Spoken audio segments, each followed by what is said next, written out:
Welcome back. And let's start with probably the most important design ingredient of all, which is typography.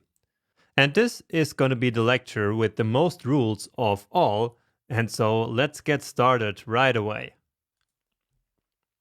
And we will start this lecture with two concepts that you need to know before learning about typography rules. And the first one is what typography actually is. So, according to Wikipedia, typography is the art and technique of arranging type to make written language legible, readable, and also appealing when applied. Or, in other words, typography is all about making text beautiful and easy to read. Next, we need to talk about serif and sans serif typefaces. And I already used these terms a little bit before, so serif and sans serif, but now it's time to finally learn what they actually mean. So a serif typeface looks like this. So it has these small details like these tails at the end of the lines, which we call serifs. And so that's why this typeface is called a serif typeface. And serif typefaces are the more traditional typefaces, and therefore we can use them to create more traditional or classic-looking interfaces. They also make the design convey trustworthiness for the user, and finally, it's also good for long text, for example, in an article or an online magazine. Now, on the other hand, of course, we have sans serif typefaces. So typefaces which do not have these decorative lines, so the serifs that these serif typefaces have. And sans serif typefaces usually look very clean and simple, and therefore by using them we can give any interface a very modern look and feel, just like on this example here. So an extremely easy example, but if you just compare the two texts in these two images, you will notice that the text in the first image gives the interface a completely different look and feel, like a completely different feeling and a different vibe in a way. And so that's the power of a serif and a sans serif typeface here in action. Now, in my experience, it's a lot easier to choose a sans serif typeface that fits the vibe and the personality of a design than to choose a serif typeface. So, in other words, for beginners, it's way easier to work with sans serif typefaces. So just keep that in mind once you start building your own designs. And now let's actually start with the rules. And the first one is to only use good and popular typefaces and play it safe. And with playing it safe, I mean to not choose any crazy or weird looking typefaces. That's usually never a good idea. So let me give you a couple of examples of sans serif typefaces. So one very nice one that I like a lot right now is called Inter, which looks like this. And by the way, this typeface and all the other ones that I'm going to show you in this video are available on Google Fonts and Font Squirrel. So these two websites, and especially Google Fonts, is part of our, let's say, design toolbox. So the toolbox is, as the name says, a lot of different tools that we need to use when we want to design for the web. And as we go through this section, we will start filling up our toolbox. All right. And again, all these different tools, so these different websites and web applications are linked on my resources page.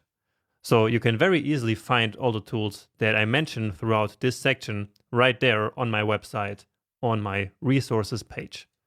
But anyway, let's now take a look at some more. So this one is OpenSens, then we have Roboto, Montserrat, WorkSens, and Lado.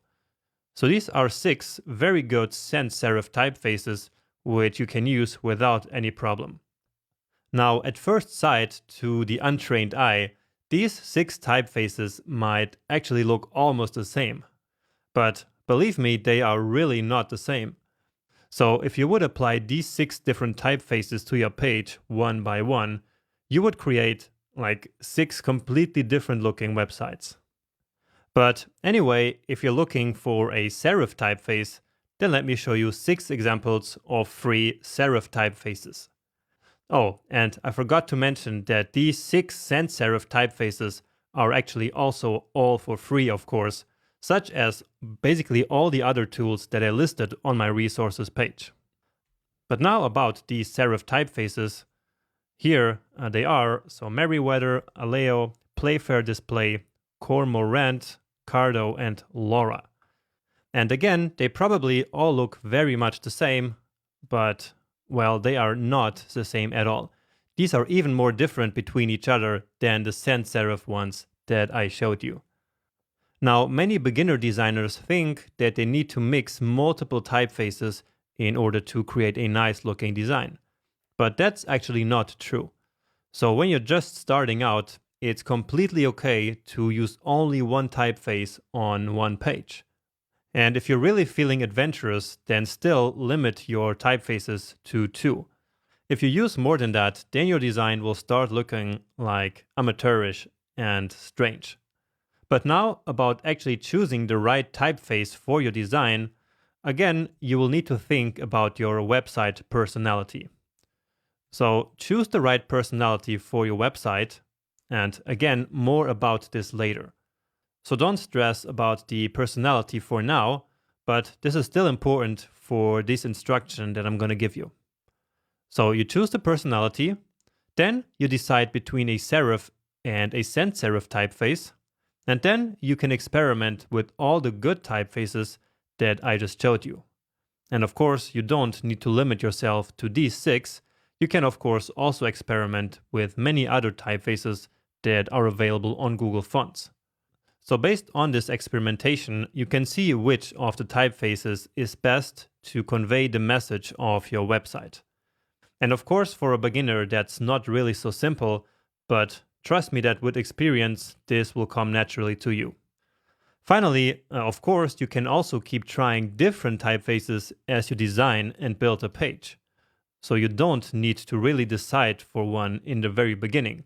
You can just start by using one, and then as you're in the middle of your design process, you can just choose another one. And many times this is actually what I do, because when I have more content on the page, it then becomes more obvious and it becomes easier to see which of the typefaces best fits the website's message. Okay, so these are the basic rules on how to choose good typefaces. But now we also need to choose good font sizes and weights. So let's see how. So when you're looking to choose a font size, you should limit your choices to make your life easier. To do that, you can use a typescale tool or another predefined range of font sizes. Because if you do that, then you don't have to constantly think about coming up with font size values. And actually, we will do that in the big course project and even in the project that is in this section. Now, with that being said, let's now talk about some guidelines for actual font size values in different parts of websites. So, for normal text, you should use a font size between 16 and 32 pixels.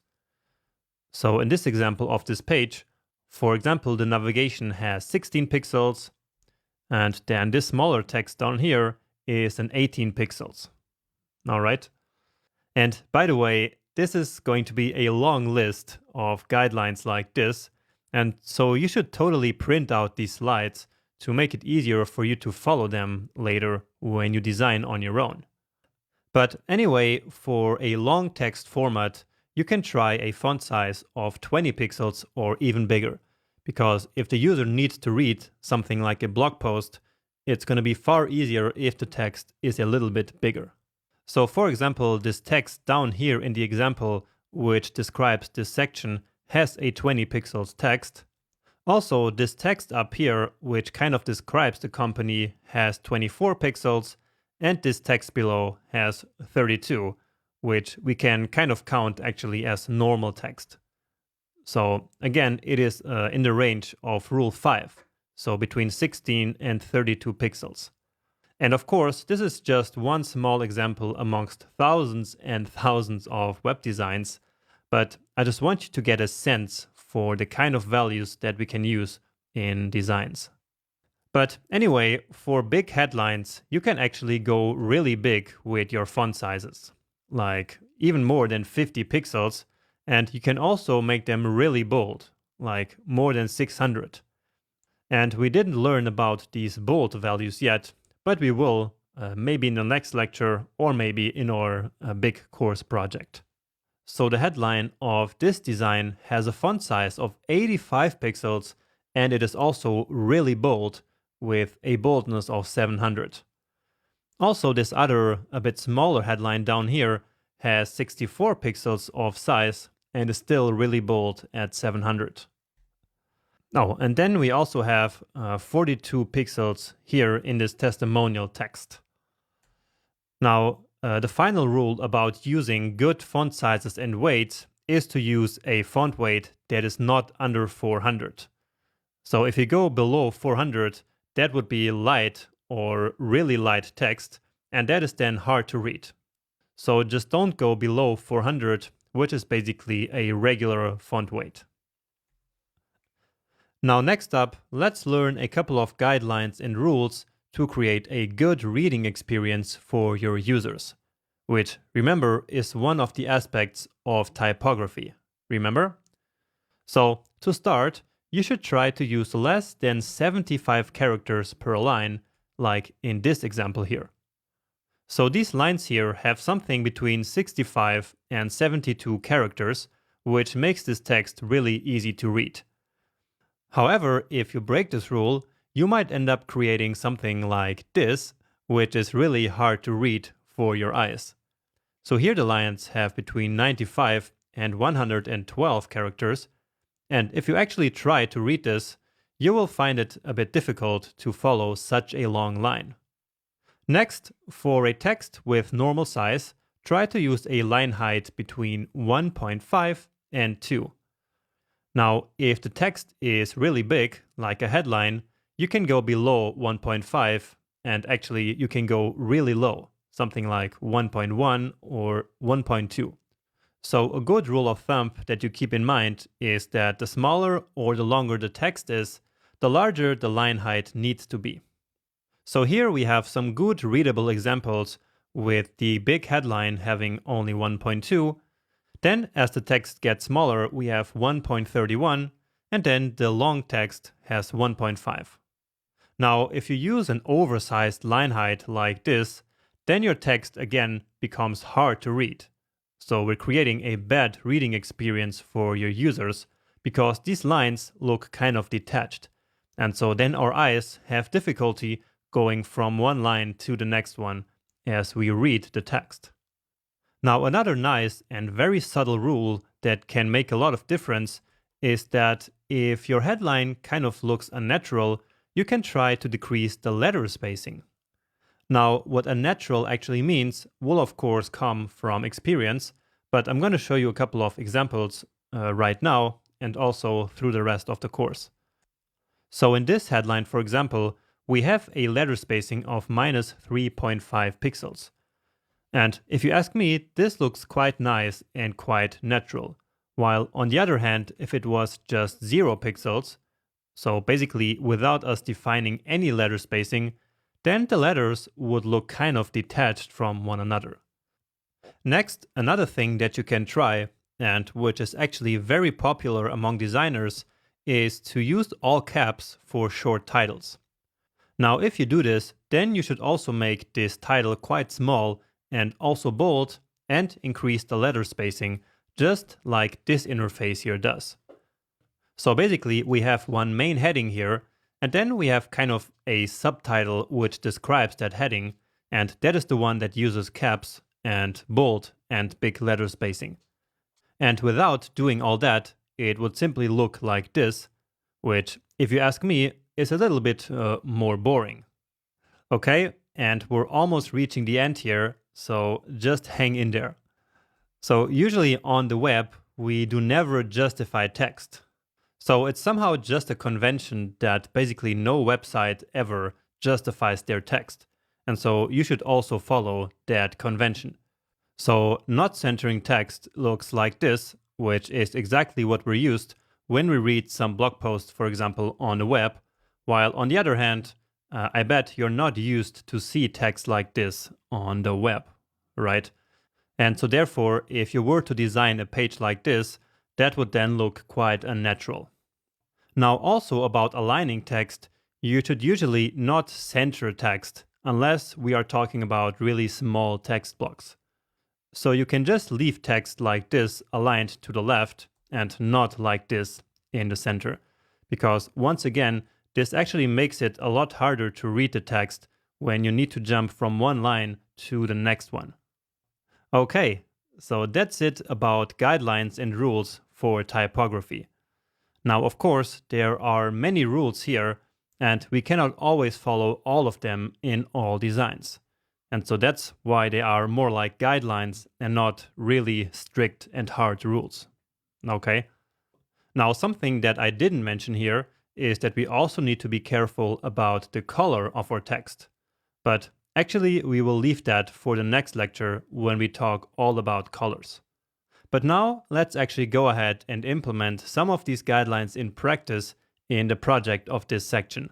So I hope to see you there soon.